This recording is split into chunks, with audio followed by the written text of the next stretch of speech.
रुकिए, शुरू करने से पहले एक सवाल। अगर कोई इंसान आपको धोखा देने वाला हो तो क्या आपको पहले से पता चल जाएगा?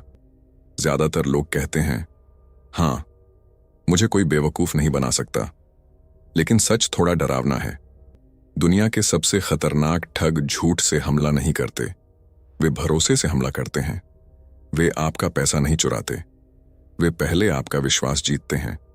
और जब तक आपको एहसास होता है कि कुछ गलत है, तब तक खेल लगभग खत्म हो चुका होता है।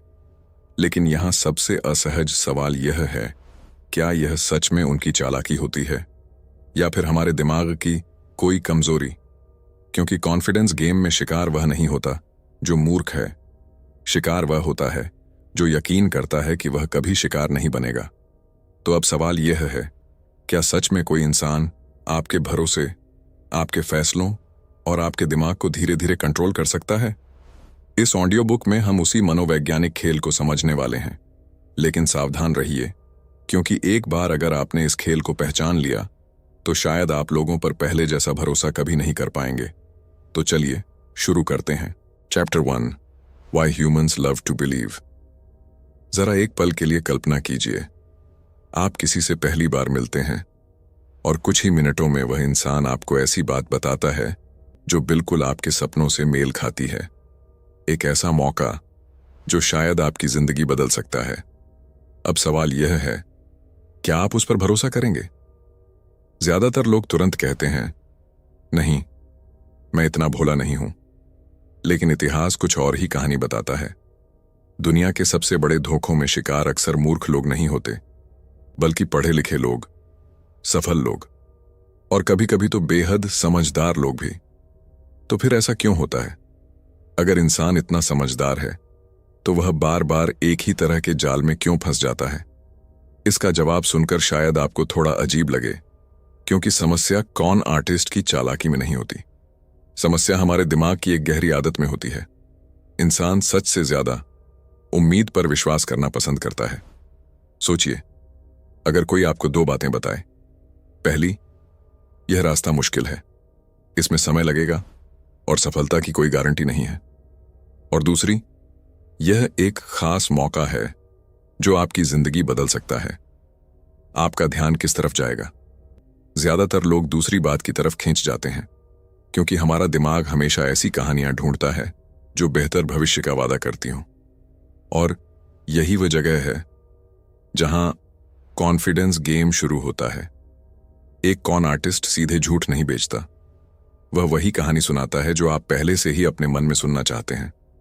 वह आपके सपनों को पहचानता है, आपके डर को समझता है और फिर ऐसे शब्द चुनता है जो आपके अंदर भरोसा पैदा कर दें। कभी कभी तो ऐसा भी लगता है कि सामने वाला इंसान हमें पहली ही मुलाकात में समझ गया, जैसे वह हमारी सोच पढ़ सकता हो। लेकिन कई बार यह समझदारी नहीं होती, यह एक तकनीक होती है। कॉन आर्टिस्ट लोगों को बहुत ध्यान से ऑब्जर्व करते हैं। वे आपके कपड़े देखते हैं, आपकी बॉडी लैंग्वेज देखते हैं, आप किन बातों पर उत्साहित होते हैं यह देखते हैं, और कुछ ही मिनटों में वे आपकी पर्सनैलिटी का एक छोटा सा नक्शा बना लेते हैं। अगर उन्हें लगे कि आप महत्वाकांक्षी हैं तो वे सफलता की कहानी सुनाएंगे। अगर उन्हें लगे कि आप अकेलापन महसूस करते हैं तो वे दोस्ती का मुखौटा पहन लेंगे। और अगर उन्हें लगे कि आप जल्दी अमीर बनना चाहते हैं तो वे आपको एक्सक्लूसिव अपॉर्चुनिटी दिखाएंगे। हर शिकार के लिए कहानी अलग होती है, लेकिन एक चीज हमेशा एक जैसी रहती है, उम्मीद।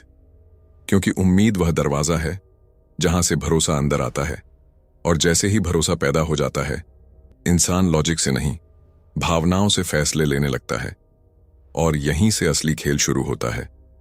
लेकिन एक और सवाल अभी बाकी है। अगर उम्मीद इंसान को इतना कमजोर बना देती है, तो कॉन आर्टिस्ट्स अपने शिकार को पहचानते कैसे हैं? वे कैसे तय करते हैं कि किस इंसान को निशाना बनाना है और किसे छोड़ देना है? यही हम समझेंगे अगले चैप्टर में। Chapter 2, how cone artist choose there targets. अब एक बहुत दिलचस्प सवाल, अगर दुनिया में लाखों लोग हैं तो कॉन आर्टिस्ट कैसे तय करता है कि उसका अगला शिकार कौन होगा? क्या वह किसी भी इंसान को चुन लेता है? नहीं, असल में एक अच्छा कॉन आर्टिस्ट कभी भी रैंडम लोगों पर समय बर्बाद नहीं करता। वह वही करता है जो एक शिकारी करता है। सबसे पहले वह ऑब्जर्व करता है। जैसे जंगल में एक शिकारी पूरे झुंड को देखता है और फिर उसी जानवर को चुनता है जो सबसे आसान शिकार हो। कॉन आर्टिस्ट्स भी बिल्कुल यही करते हैं। वे भीड़ में ऐसे लोगों को ढूंढते हैं जिनमें कुछ खास संकेत दिखाई देते हैं। ये संकेत क्या होते हैं? सबसे पहला संकेत है लालच नहीं, बल्कि उम्मीद। बहुत लोग सोचते हैं कि ठग सिर्फ लालची लोगों को फंसाते हैं, लेकिन सच्चाई थोड़ी अलग है। असल में कॉन आर्टिस्ट्स उन लोगों को ढूंढते हैं जो किसी चीज के लिए बहुत ज्यादा उम्मीद रखते हैं।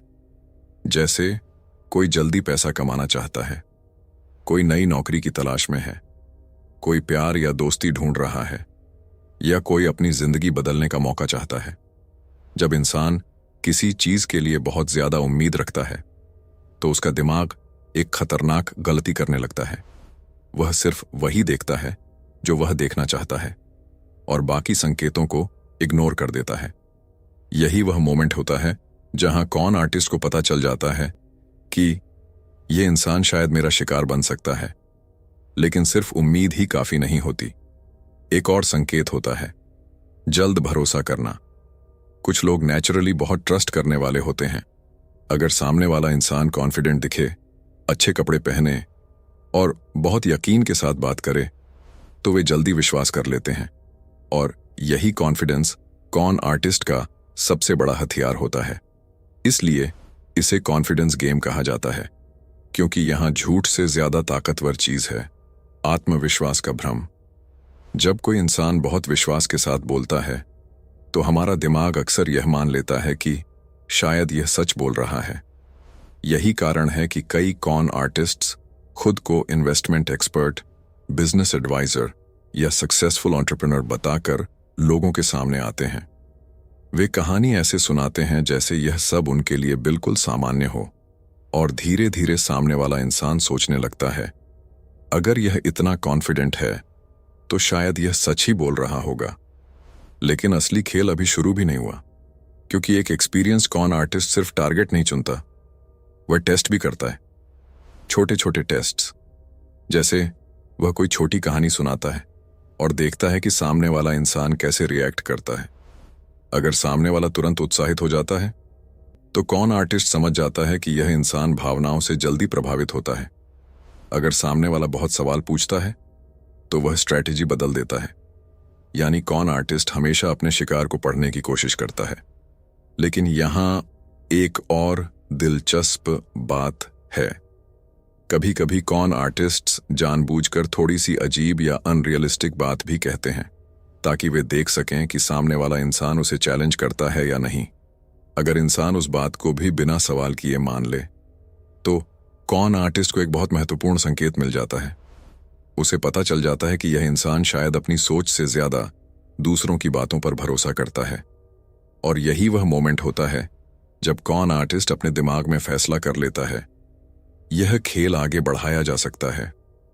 लेकिन यहां एक अनकंफर्टेबल सच्चाई भी है।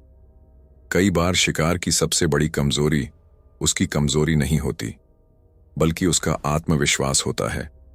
क्योंकि जो लोग यह मानते हैं कि मुझे कोई बेवकूफ नहीं बना सकता, वे अक्सर सबसे कम सतर्क होते हैं। और कॉन आर्टिस्ट्स इसी चीज का फायदा उठाते हैं। लेकिन अभी खेल का सबसे खतरनाक हिस्सा बाकी है, क्योंकि शिकार चुन लेना सिर्फ पहला कदम होता है। असल चालाकी शुरू होती है उसके बाद, जब कॉन आर्टिस्ट धीरे धीरे एक ऐसा भरोसा बनाता है जो इतना मजबूत होता है कि शिकार को शक तक नहीं होता। और यही वह स्टेज है जहां कॉन्फिडेंस गेम सच में खतरनाक बन जाता है। अगले चैप्टर में हम समझेंगे कैसे कॉन आर्टिस्ट धीरे धीरे भरोसा बनाते हैं और कैसे वही भरोसा एक दिन उनके लिए सबसे बड़ा हथियार बन जाता है। Chapter 3, building trust, the first move of the con. अब तक हमने दो महत्वपूर्ण बातें समझी। पहली, इंसान उम्मीद पर जल्दी विश्वास कर लेता है। दूसरी, कॉन आर्टिस्ट्स अपने शिकार को बहुत ध्यान से चुनते हैं। लेकिन असली खेल अभी शुरू भी नहीं हुआ है, क्योंकि किसी को धोखा देने का सबसे मुश्किल हिस्सा झूठ बोलना नहीं होता। सबसे मुश्किल हिस्सा होता है भरोसा बनाना। और यही वह जगह है जहां एक साधारण झूठा इंसान और एक असली कॉन आर्टिस्ट अलग हो जाते हैं। एक साधारण झूठा जल्दबाजी करता है, लेकिन एक कॉन आर्टिस्ट धैर्य रखता है। वह पहले आपका पैसा नहीं चाहता, वह पहले आपका भरोसा चाहता है। और भरोसा कैसे बनता है? सच बोलकर नहीं, सही भावना पैदा करके। कॉन आर्टिस्ट्स को पता होता है कि इंसान किस पर भरोसा करता है। हम भरोसा करते हैं उन लोगों पर जो हमारे जैसे लगते हैं, जो हमारी भाषा बोलते हैं, जो हमारी समस्याएं समझते हैं और जो हमें यह महसूस कराते हैं कि वे हमारे पक्ष में हैं। इसलिए एक कॉन आर्टिस्ट अक्सर सीधे अपनी असली योजना शुरू नहीं करता। वह पहले दोस्ती बनाता है।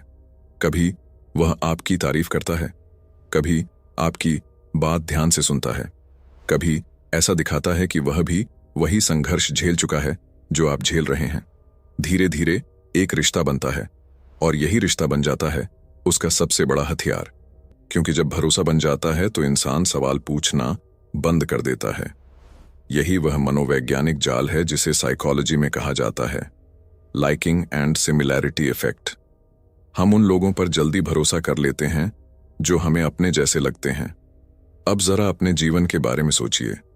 क्या कभी ऐसा हुआ है कि किसी अजनबी से बात करते करते आपको अचानक लगा हो, यह इंसान तो बिल्कुल मेरे जैसा है, और उसी पल आपने उसके प्रति थोड़ा भरोसा महसूस किया हो?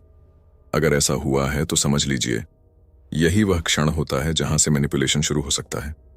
लेकिन कॉन आर्टिस्ट्स यहीं नहीं रुकते। वे एक और चाल चलते हैं जिसे कहा जाता है the foot in the door technique. इसका मतलब है पहले एक बहुत छोटा अनुरोध करना, इतना छोटा कि उसे मना करना मुश्किल लगे। जैसे, क्या आप मुझे बस 5 मिनट दे सकते हैं? या क्या आप इस छोटे से आइडिया पर अपनी राय दे सकते हैं? जब आप एक छोटी हां कह देते हैं तो आपका दिमाग अपने ही फैसले के साथ कंसिस्टेंसी बनाए रखना चाहता है और फिर अगली बार बड़ी रिक्वेस्ट को मना करना मुश्किल हो जाता है। छोटे छोटे कदम धीरे धीरे आपको एक बड़े फैसले की तरफ ले जाते हैं, और जब तक आपको एहसास होता है कि कुछ गलत है तब तक अक्सर बहुत देर हो चुकी होती है। लेकिन यहां एक और महत्वपूर्ण सवाल है। अगर भरोसा इतना खतरनाक हथियार बन सकता है तो क्या इसका मतलब है कि हमें किसी पर भरोसा ही नहीं करना चाहिए? बिल्कुल नहीं। समस्या भरोसा करने में नहीं है, समस्या अंधा भरोसा करने में है। और इसलिए इस चैप्टर से आपके लिए 3 प्रैक्टिकल लेसन्स निकलते हैं। पहला लेसन, जब कोई इंसान आपसे बहुत जल्दी बहुत ज्यादा घुलने मिलने लगे तो थोड़ा रुककर सोचिए। भरोसा समय से बनता है, तेजी से नहीं। दूसरा लेसन, अगर कोई इंसान आपको बहुत जल्दी किसी फैसले की तरफ धकेल रहा है तो यह अक्सर एक वार्निंग सिग्नल होता है। सच्चे मौके आपको सोचने का समय देते हैं। तीसरा लेसन, अगर कोई इंसान आपकी हर बात से सहमत हो रहा है तो यह भी शक करने का कारण हो सकता है, क्योंकि असली लोग हमेशा हर बात पर सहमत नहीं होते। लेकिन मैनिपुलेटर आपको अच्छा महसूस कराने के लिए आपकी हर बात से सहमत होने का नाटक कर सकता है। अब जरा खुद से एक सवाल पूछिए, क्या कभी ऐसा हुआ है कि किसी इंसान ने बहुत कम समय में आपका भरोसा जीत लिया हो और बाद में आपको लगा हो कि शायद आपने उस पर जल्दी भरोसा कर लिया? अगर ऐसा हुआ है तो समझ लीजिए आप अकेले नहीं हैं। दुनिया में लाखों लोग इसी मनोवैज्ञानिक खेल का शिकार बन चुके हैं। लेकिन असली खेल अभी बाकी है, क्योंकि भरोसा बनने के बाद कॉन आर्टिस्ट अगला कदम उठाता है। वह अपने शिकार को एक ऐसी स्थिति में ले जाता है जहां से वापस लौटना मुश्किल हो जाता है। और यही वह चरण है जहां कॉन्फिडेंस गेम अपनी सबसे खतरनाक चाल चलता है। हम यही समझेंगे अगले चैप्टर में। Chapter 4, the manipulation phase. अब तक आपने एक महत्वपूर्ण पैटर्न समझ लिया है। सबसे पहले उम्मीद पैदा की जाती है, फिर शिकार चुना जाता है, उसके बाद धीरे धीरे भरोसा बनाया जाता है। लेकिन अब हम उस चरण में प्रवेश कर रहे हैं जहां असली खेल शुरू होता है। इसे कहा जाता है मैनिपुलेशन फेज। यही वह समय होता है जब कॉन आर्टिस्ट धीरे धीरे आपके फैसलों को प्रभावित करना शुरू करता है। और सबसे दिलचस्प बात यह है, इस चरण में अक्सर आपको महसूस भी नहीं होता कि आपके साथ क्या हो रहा है, क्योंकि मैनिपुलेशन हमेशा सीधे आदेश देकर नहीं किया जाता। मैनिपुलेशन अक्सर भावनाओं के माध्यम से किया जाता है। कौन आर्टिस्ट आपको मजबूर नहीं करता, वह आपको ऐसा महसूस कराता है कि फैसला आपने खुद लिया है, और यही इस खेल की सबसे खतरनाक बात है। अब सवाल उठता है, आखिर वे यह करते कैसे हैं? असल में मैनिपुलेशन के कुछ बहुत सामान्य साइकोलॉजिकल पैटर्न होते हैं, और अगर आप इन्हें पहचानना सीख जाएं, तो बहुत सारे जाल आपसे दूर ही रहेंगे। आइए उन्हें समझते हैं। पहला पैटर्न, अर्जेंसी।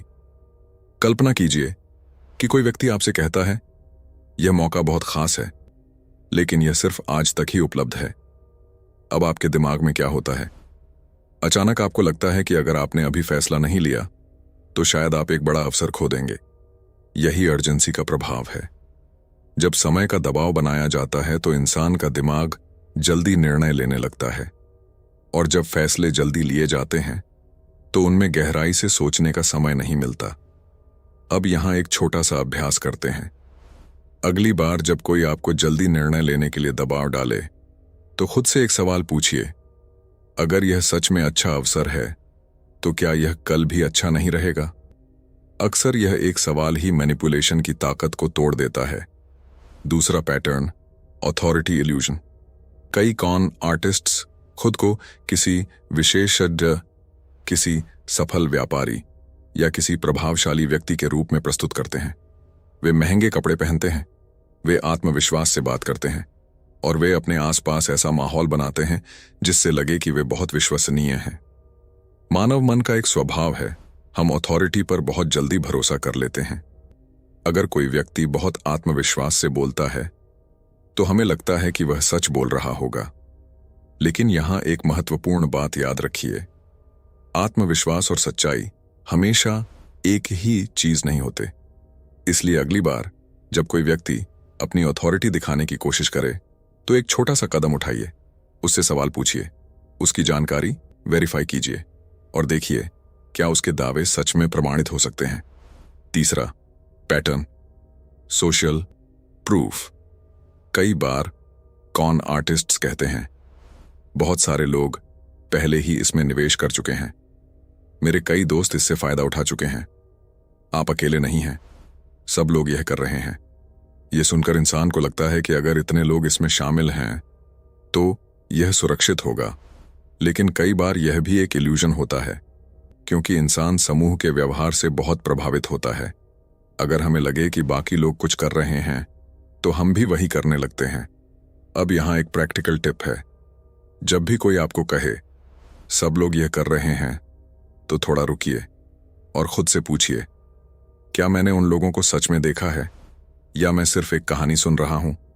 क्योंकि कई बार सोशल प्रूफ सिर्फ शब्दों में होता है, वास्तविकता में नहीं। चौथा पैटर्न, स्कैरसिटी। स्कैरसिटी का मतलब है दुर्लभता। जब कोई चीज बहुत सीमित दिखाई जाती है तो उसकी कीमत हमारे दिमाग में बढ़ जाती है।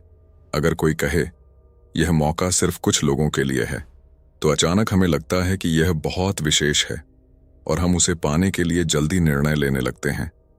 लेकिन यहां एक नियम याद रखिए, सच्चे अवसर आपको सोचने का समय देते हैं।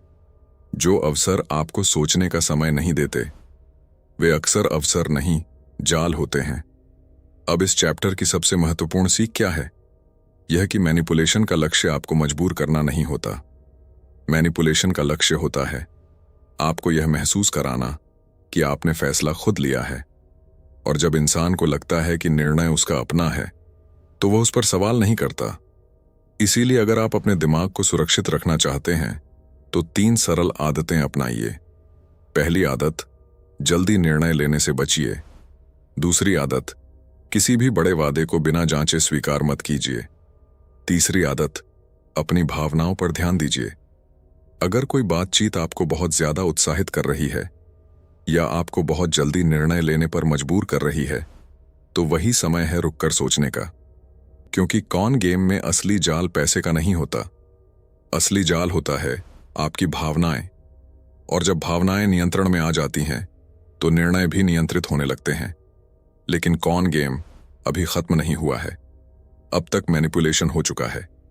अब आने वाला है सबसे खतरनाक क्षण, वह क्षण जब शिकार को लगता है कि उसने जीवन का सबसे बड़ा अवसर पकड़ लिया है, लेकिन सच में वही क्षण उसके सबसे बड़े नुकसान की शुरुआत होता है। अगले चैप्टर में हम समझेंगे कैसे वह अंतिम क्षण आता है जब इंसान खुद अपने हाथों से कॉन आर्टिस्ट को वह देता है जिसके लिए पूरा खेल खेला गया था। Chapter 5 the moment of the con. अब तक आपने इस पूरे खेल का पैटर्न समझ लिया है। सबसे पहले उम्मीद पैदा की जाती है, फिर शिकार चुना जाता है, उसके बाद भरोसा बनाया जाता है और फिर धीरे धीरे भावनाओं को प्रभावित किया जाता है। लेकिन अब हम उस क्षण पर पहुंचते हैं जिसके लिए पूरा खेल खेला गया था। इसे कहा जाता है the moment of the con. यही वह पल होता है जब शिकार को लगता है कि वह अपनी जिंदगी का सबसे बड़ा मौका पकड़ने वाला है। और सच यही है, इसी पल में सबसे बड़ा फैसला लिया जाता है। लेकिन यहां सबसे दिलचस्प बात क्या है? इस क्षण पर अक्सर शिकार को यह महसूस भी नहीं होता कि वह धोखा खा रहा है।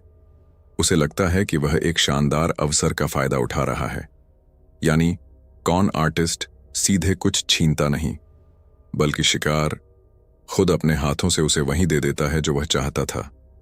अब जरा सोचिए, अगर कोई आपसे सीधे पैसे मांगे तो शायद आप तुरंत मना कर देंगे। लेकिन अगर वही पैसा आपको ऐसा लगे कि आप उसे निवेश कर रहे हैं तो कहानी पूरी तरह बदल जाती है। यही कॉन गेम का सबसे बड़ा मनोवैज्ञानिक रहस्य है। धोखा अक्सर मौके के रूप में आता है। कॉन आर्टिस्ट आपको यह महसूस कराता है कि आप भाग्यशाली हैं, कि आपको एक खास अवसर मिला है जो हर किसी को नहीं मिलता। और जैसे ही यह भावना पैदा होती है, इंसान का दिमाग अलग तरह से काम करने लगता है। उस समय इंसान जोखिम को कम और लाभ को ज्यादा देखने लगता है। अब यहां एक महत्वपूर्ण सवाल, क्या आपने कभी ऐसा अनुभव किया है जब आपको लगा हो कि यह मौका अगर अभी नहीं लिया तो शायद फिर कभी नहीं मिलेगा? उस समय आपका दिमाग कैसा महसूस करता है? अक्सर उस समय उत्साह, जल्दी और उम्मीद तीनों एक साथ काम करने लगते हैं। और यही वह स्थिति है जिसका कॉन आर्टिस्ट इंतजार करता है, क्योंकि उस समय इंसान का दिमाग सावधानी से ज्यादा अवसर पर ध्यान देता है। अब इस चरण में अक्सर कुछ खास संकेत दिखाई देते हैं। पहला संकेत, बड़ा वादा। कॉन आर्टिस्ट कहता है, यह निवेश आपको बहुत जल्दी फायदा देगा। यह मौका आपकी जिंदगी बदल सकता है। मैं यह मौका हर किसी को नहीं देता। ऐसी बातें सुनकर इंसान को लगता है कि वह किसी खास चीज का हिस्सा बन रहा है। लेकिन यहां एक सरल नियम याद रखिए, अगर कोई अवसर बहुत जल्दी बहुत बड़ा लाभ देने का वादा कर रहा है तो वह अवसर अक्सर वास्तविक नहीं होता। दूसरा संकेत, अंतिम दबाव। अक्सर इस समय कॉन आर्टिस्ट कहेगा, मुझे अभी फैसला चाहिए। अगर आप अभी शामिल नहीं हुए तो मौका निकल जाएगा। यह अंतिम दबाव इसलिए बनाया जाता है ताकि आप ज्यादा सोच न सकें। इसलिए यहां एक प्रैक्टिकल टिप बहुत उपयोगी है। जब भी कोई आपसे तुरंत निर्णय लेने के लिए कहे तो एक छोटा सा नियम अपनाइए, 24 घंटे का नियम। कोई भी बड़ा निर्णय तुरंत मत लीजिए। खुद से कहिए, मैं इस पर सोचकर कल जवाब दूंगा। अगर सामने वाला व्यक्ति सच में ईमानदार है तो वह आपको सोचने का समय देगा। लेकिन अगर वह बार बार आपको जल्दी करने के लिए कहे तो यह एक चेतावनी संकेत हो सकता है। तीसरा संकेत, भावनात्मक जुड़ाव याद कीजिए। कॉन आर्टिस्ट पहले ही आपका भरोसा जीत चुका होता है, इसलिए इस चरण में वह सिर्फ अवसर की बात नहीं करता। वह कह सकता है, मैं आपको इसलिए बता रहा हूं क्योंकि आप पर भरोसा है। मैं नहीं चाहता कि आप यह मौका खो दें। यानी वह दोस्ती और विश्वास का सहारा लेता है ताकि आपका निर्णय और आसान हो जाए। लेकिन यहां एक महत्वपूर्ण बात याद रखिए, सच्चा अवसर आपकी दोस्ती या भावनाओं पर निर्भर नहीं होता। सच्चा अवसर अपने आप खड़ा रह सकता है। अब इस चैप्टर की सबसे महत्वपूर्ण सीख क्या है? यह कि कॉन गेम का सबसे खतरनाक क्षण वह नहीं होता जब धोखा हो चुका होता है। सबसे खतरनाक क्षण वह होता है जब आपको लगता है कि आप एक शानदार अवसर लेने वाले हैं, क्योंकि उसी समय आपका दिमाग सबसे ज्यादा प्रभावित होता है। इसलिए अगर आप अपने फैसलों को सुरक्षित रखना चाहते हैं तो 3 सरल आदतें अपनाइए। पहली, किसी भी बड़े अवसर पर तुरंत भरोसा मत कीजिए। दूसरी, हर बड़े निर्णय से पहले समय लीजिए। और तीसरी, खुद से हमेशा यह सवाल पूछिए, अगर यह अवसर सच में इतना अच्छा है तो क्या यह जांच पड़ताल के बाद भी उतना ही अच्छा रहेगा? क्योंकि सच यही है, सच्चे अवसर जांच से डरते नहीं, लेकिन झूठी कहानियां अक्सर सवालों से डरती हैं। और कौन गेम में यही वह क्षण होता है जहां सवाल पूछना आपको नुकसान से बचा सकता है। लेकिन कहानी यहीं खत्म नहीं होती, क्योंकि कई बार धोखा हो जाने के बाद भी लोग यह मानने के लिए तैयार नहीं होते कि उनके साथ धोखा हुआ है। और यही कॉन्फिडेंस गेम का सबसे रहस्यमय हिस्सा है। आखिर ऐसा क्यों होता है कि कई लोग सच सामने आने के बाद भी उसे स्वीकार नहीं करते? यही हम समझेंगे अगले चैप्टर में। Chapter 6, Why Victims Don't Realize the Truth। अब तक आपने कॉन्फिडेंस गेम का लगभग पूरा ढांचा समझ लिया है। सबसे पहले उम्मीद पैदा की जाती है, फिर शिकार चुना जाता है, उसके बाद भरोसा बनाया जाता है, धीरे धीरे भावनाओं को प्रभावित किया जाता है, और फिर एक ऐसा क्षण आता है जब शिकार खुद फैसला ले लेता है। लेकिन कहानी यहीं खत्म नहीं होती। असल में इस खेल का सबसे रहस्यमय हिस्सा अभी बाकी है, क्योंकि अक्सर ऐसा होता है कि धोखा होने के बाद भी बहुत से लोग यह मानने के लिए तैयार नहीं होते कि उनके साथ धोखा हुआ है। जरा एक पल के लिए खुद से यह सवाल पूछिए, अगर किसी दिन आपको पता चले कि किसी ने बड़ी चालाकी से आपको धोखा दिया है, तो आपको कैसा लगेगा? ज्यादातर लोगों को गुस्सा आएगा, कुछ लोगों को दुख होगा, और कई लोगों को शर्म महसूस होगी। लेकिन इन सब भावनाओं से भी ज्यादा शक्तिशाली एक और भावना होती है, अपनी गलती स्वीकार करने का डर। यही वह जगह है जहां इंसान का दिमाग एक अजीब सा खेल खेलना शुरू कर देता है। मनोविज्ञान में इस स्थिति को कहा जाता है कॉग्निटिव डिसोनेंस। इसका मतलब है जब हमारी वास्तविकता और हमारी सोच के बीच टकराव हो जाए। उदाहरण के लिए, अगर कोई व्यक्ति खुद को बहुत समझदार मानता है तो उसके लिए यह स्वीकार करना बेहद कठिन होता है कि वह किसी धोखे का शिकार बन गया, क्योंकि ऐसा स्वीकार करना सिर्फ एक गलती मानना नहीं होता, यह अपनी ही पहचान को चुनौती देना होता है। और दिमाग अक्सर इस असहज सच्चाई से बचने की कोशिश करता है। इसलिए कई बार दिमाग एक आसान रास्ता चुन लेता है। वह सच्चाई को स्वीकार करने के बजाय नई कहानियां बना लेता है, जैसे शायद यह धोखा नहीं था, शायद हालात खराब हो गए, शायद मुझे थोड़ा और इंतजार करना चाहिए। इन विचारों का उद्देश्य सच्चाई ढूंढना नहीं होता, इनका असली उद्देश्य होता है अपने अहंकार को बचाना। अब यहां एक और दिलचस्प बात है, कई कॉन आर्टिस्ट्स इस मनोवैज्ञानिक कमजोरी को अच्छी तरह जानते हैं, इसलिए वे अक्सर शिकार को एक छोटी सी उम्मीद देते रहते हैं। वे कहते हैं, थोड़ा और समय दीजिए, बस एक छोटा सा कदम और लेना होगा, अभी सब ठीक हो सकता है। और इसी उम्मीद के सहारे शिकार कई बार और गहराई तक फंस जाता है। यही कारण है कि कई धोखे महीनों नहीं, कभी कभी वर्षों तक चलते रहते हैं, क्योंकि शिकार खुद ही सच्चाई को देखने से बचता रहता है। अब यहां एक और महत्वपूर्ण मनोवैज्ञानिक प्रभाव काम करता है। इसे कहा जाता है संक कॉस्ट इफेक्ट। इसका मतलब है कि जब हम किसी चीज में बहुत समय, पैसा या मेहनत लगा चुके होते हैं, तो उसे छोड़ना और भी कठिन हो जाता है, क्योंकि हमें लगता है कि अगर हमने अब हार मान ली तो हमारा पूरा निवेश बेकार हो जाएगा। लेकिन सच ये है, कभी कभी सबसे समझदारी भरा फैसला यही होता है कि हम समय रहते रुक जाएं। अब यहां एक छोटा सा सवाल आपसे, क्या कभी ऐसा हुआ है कि आपने किसी फैसले को सिर्फ इसलिए जारी रखा हो क्योंकि आप पहले ही उसमें बहुत कुछ लगा चुके थे? अगर ऐसा हुआ है तो समझ लीजिए आपने भी इस मनोवैज्ञानिक प्रभाव को महसूस किया है। और यही कारण है कि कॉन गेम्स अक्सर लंबे समय तक चलते रहते हैं। लेकिन यहां एक अच्छी खबर भी है, अगर इंसान इन मनोवैज्ञानिक पैटर्न को समझ ले तो वह इन जालों से बच भी सकता है। इसके लिए 3 सरल आदतें बेहद उपयोगी हैं। पहली आदत, अपनी गलती स्वीकार करने की क्षमता विकसित कीजिए। यह आसान नहीं होता, लेकिन अगर आप यह कह सकते हैं, हां, मुझसे गलती हो सकती है, तो कोई भी आपको लंबे समय तक भ्रम में नहीं रख सकता। दूसरी आदत, भावनाओं से थोड़ा दूरी बनाकर स्थिति को देखिए।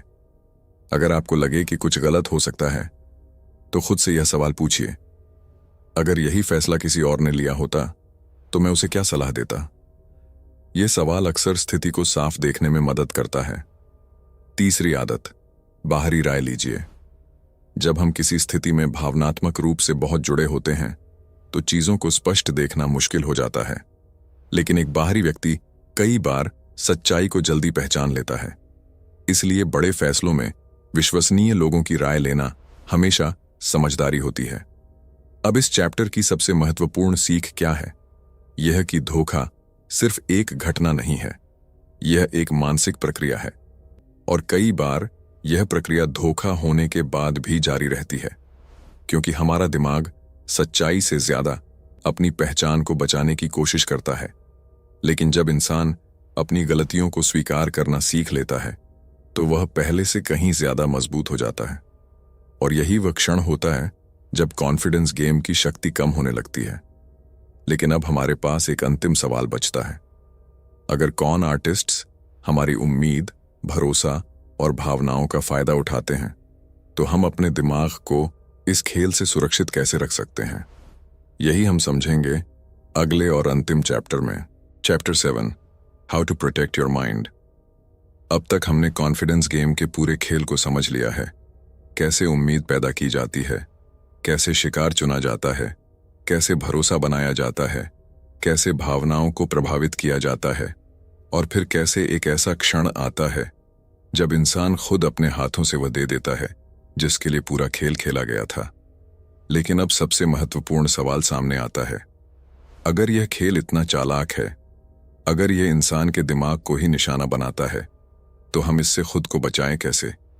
क्या सच में कोई तरीका है जिससे हम अपने दिमाग को इस तरह के मैनिपुलेशन से सुरक्षित रख सकें? अच्छी खबर यह है, हाँ, तरीका है। लेकिन वह तरीका सिर्फ जानकारी नहीं है, वह तरीका है मानसिक जागरूकता। क्योंकि कॉन्फिडेंस गेम तभी काम करता है जब इंसान बिना सोचे भरोसा कर लेता है। लेकिन जब इंसान जागरूक हो जाता है तो वही खेल कमजोर पड़ने लगता है। इसलिए यहां 7 ऐसे मानसिक नियम हैं जो आपके दिमाग को इस तरह के खेल से बचा सकते हैं। पहला नियम, असाधारण वादों पर तुरंत भरोसा मत कीजिए। अगर कोई अफसर आपको यह वादा करे कि वह बहुत जल्दी बहुत बड़ा लाभ देगा, तो सबसे पहले रुकिए। दुनिया के ज्यादातर असली अफसर धीरे धीरे परिणाम देते हैं, लेकिन धोखा अक्सर बहुत जल्दी सफलता का सपना दिखाता है। इसलिए याद रखिए, अगर कोई अवसर बहुत अच्छा लग रहा है तो संभव है कि वह सच ना हो। दूसरा नियम, जल्दी निर्णय लेने के दबाव से सावधान रहिए। मैनिपुलेशन का एक बड़ा हथियार है समय का दबाव। जब आपको लगे कि कोई व्यक्ति आपसे तुरंत निर्णय लेने की उम्मीद कर रहा है तो वहीं रुक जाइए, क्योंकि सच्चे अवसर आपको सोचने का समय देते हैं, लेकिन झूठे अवसर आपको सोचने का मौका नहीं देते।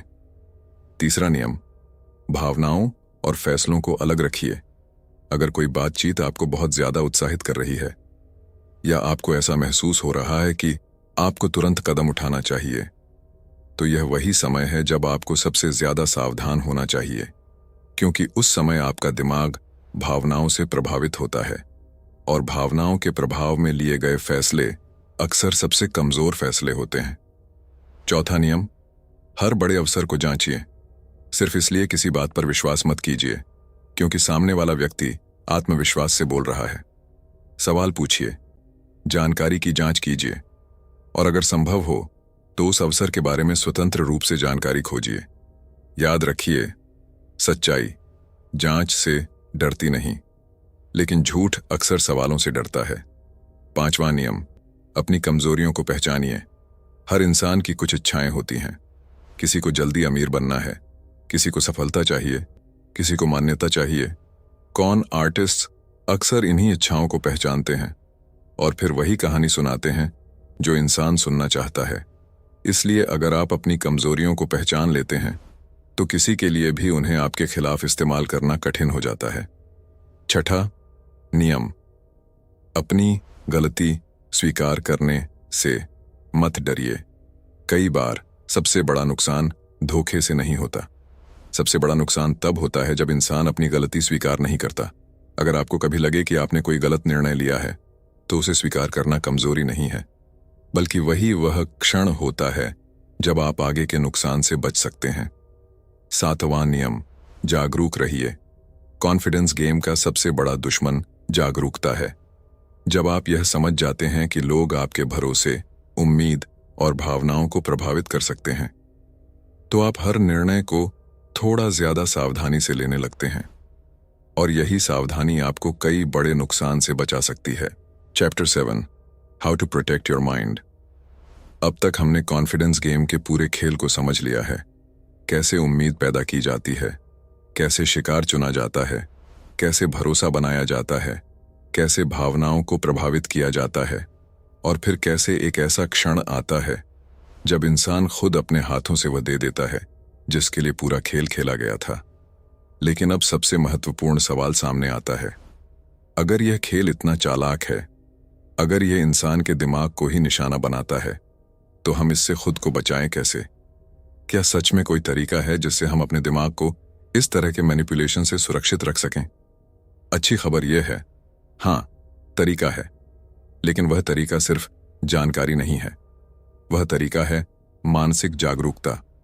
क्योंकि कॉन्फिडेंस गेम तभी काम करता है जब इंसान बिना सोचे भरोसा कर लेता है। लेकिन जब इंसान जागरूक हो जाता है तो वही खेल कमजोर पड़ने लगता है। इसलिए यहां 7 ऐसे मानसिक नियम हैं जो आपके दिमाग को इस तरह के खेल से बचा सकते हैं। पहला नियम, असाधारण वादों पर तुरंत भरोसा मत कीजिए। अगर कोई अफसर आपको यह वादा करे कि वह बहुत जल्दी बहुत बड़ा लाभ देगा, तो सबसे पहले रुकिए। दुनिया के ज्यादातर असली अफसर धीरे धीरे परिणाम देते हैं, लेकिन धोखा अक्सर बहुत जल्दी सफलता का सपना दिखाता है। इसलिए याद रखिए, अगर कोई अवसर बहुत अच्छा लग रहा है तो संभव है कि वह सच ना हो। दूसरा नियम, जल्दी निर्णय लेने के दबाव से सावधान रहिए। मैनिपुलेशन का एक बड़ा हथियार है समय का दबाव। जब आपको लगे कि कोई व्यक्ति आपसे तुरंत निर्णय लेने की उम्मीद कर रहा है, तो वहीं रुक जाइए, क्योंकि सच्चे अवसर आपको सोचने का समय देते हैं, लेकिन झूठे अवसर आपको सोचने का मौका नहीं देते। तीसरा नियम, भावनाओं और फैसलों को अलग रखिए। अगर कोई बातचीत आपको बहुत ज्यादा उत्साहित कर रही है, या आपको ऐसा महसूस हो रहा है कि आपको तुरंत कदम उठाना चाहिए, तो यह वही समय है जब आपको सबसे ज्यादा सावधान होना चाहिए, क्योंकि उस समय आपका दिमाग भावनाओं से प्रभावित होता है, और भावनाओं के प्रभाव में लिए गए फैसले अक्सर सबसे कमजोर फैसले होते हैं। चौथा नियम, हर बड़े अवसर को जांचिए। सिर्फ इसलिए किसी बात पर विश्वास मत कीजिए क्योंकि सामने वाला व्यक्ति आत्मविश्वास से बोल रहा है। सवाल पूछिए, जानकारी की जांच कीजिए, और अगर संभव हो तो उस अवसर के बारे में स्वतंत्र रूप से जानकारी खोजिए। याद रखिए, सच्चाई जांच से डरती नहीं, लेकिन झूठ अक्सर सवालों से डरता है। पांचवां नियम, अपनी कमजोरियों को पहचानिए। हर इंसान की कुछ इच्छाएं होती हैं। किसी को जल्दी अमीर बनना है, किसी को सफलता चाहिए, किसी को मान्यता चाहिए। कौन आर्टिस्ट अक्सर इन्हीं इच्छाओं को पहचानते हैं और फिर वही कहानी सुनाते हैं जो इंसान सुनना चाहता है। इसलिए अगर आप अपनी कमजोरियों को पहचान लेते हैं तो किसी के लिए भी उन्हें आपके खिलाफ इस्तेमाल करना कठिन हो जाता है। छठा नियम, अपनी गलती स्वीकार करने से मत डरिए। कई बार सबसे बड़ा नुकसान धोखे से नहीं होता। सबसे बड़ा नुकसान तब होता है जब इंसान अपनी गलती स्वीकार नहीं करता। अगर आपको कभी लगे कि आपने कोई गलत निर्णय लिया है, तो उसे स्वीकार करना कमजोरी नहीं है, बल्कि वह क्षण होता है जब आप आगे के नुकसान से बच सकते हैं। सातवां नियम, जागरूक रहिए। कॉन्फिडेंस गेम का सबसे बड़ा दुश्मन जागरूकता है। जब आप यह समझ जाते हैं कि लोग आपके भरोसे, उम्मीद और भावनाओं को प्रभावित कर सकते हैं, तो आप हर निर्णय को थोड़ा ज्यादा सावधानी से लेने लगते हैं, और यही सावधानी आपको कई बड़े नुकसान से बचा सकती है। अब इस पूरी कहानी से हमें क्या समझ आता है? यह कि धोखा सिर्फ चालाक लोगों की वजह से नहीं होता। धोखा इसलिए होता है क्योंकि इंसान भरोसा करना चाहता है, इंसान उम्मीद करना चाहता है, और इंसान बेहतर भविष्य पर विश्वास करना चाहता है। यही चीजें इंसान को कमजोर भी बनाती हैं, और यही चीजें इंसान को मजबूत भी बना सकती हैं। क्योंकि जब इंसान उम्मीद और भरोसे के साथ जागरूकता भी जोड़ देता है, तो फिर कोई भी खेल उस पर आसानी से काम नहीं करता। और शायद यही कॉन्फिडेंस गेम को समझने की सबसे बड़ी शक्ति है, क्योंकि जब आप इस खेल को पहचान लेते हैं तो आप सिर्फ धोखे से नहीं बचते, आप लोगों को और दुनिया को एक नई समझ के साथ देखना शुरू कर देते हैं। तो अब सवाल यह नहीं है कि दुनिया में धोखा होता है या नहीं, सवाल यह है, क्या आपका दिमाग उसे पहचानने के लिए तैयार है? याद रखिए, इस दुनिया में सबसे खतरनाक लोग वे नहीं होते जो आपको डराते हैं। सबसे खतरनाक वे होते हैं जो आपको वही कहानी सुनाते हैं जो आप सुनना चाहते हैं। लेकिन जिस दिन आपका दिमाग जागरूक हो जाता है, जिस दिन आप हर कहानी पर सवाल पूछना सीख जाते हैं, उस दिन से कोई भी कॉन्फिडेंस गेम आपके ऊपर आसानी से काम नहीं कर सकता। इसलिए आज से एक फैसला कीजिए, आप सिर्फ सुनने वाले नहीं रहेंगे, आप समझने वाले बनेंगे। अगर इस ऑडियो बुक ने आपकी सोच को जरा सा भी बदल दिया है तो कमेंट में यह एक लाइन जरूर लिखिए, अब मैं हर कहानी पर भरोसा नहीं करूंगा, पहले उसे समझूंगा। और अगर आप मानव मन, डार्क साइकोलॉजी, पावर और मैनिपुलेशन के ऐसे ही गहरे रहस्य समझना चाहते हैं तो अभी 7 PM ऑडियो बुक को सब्सक्राइब कीजिए और इस यात्रा का हिस्सा बनिए।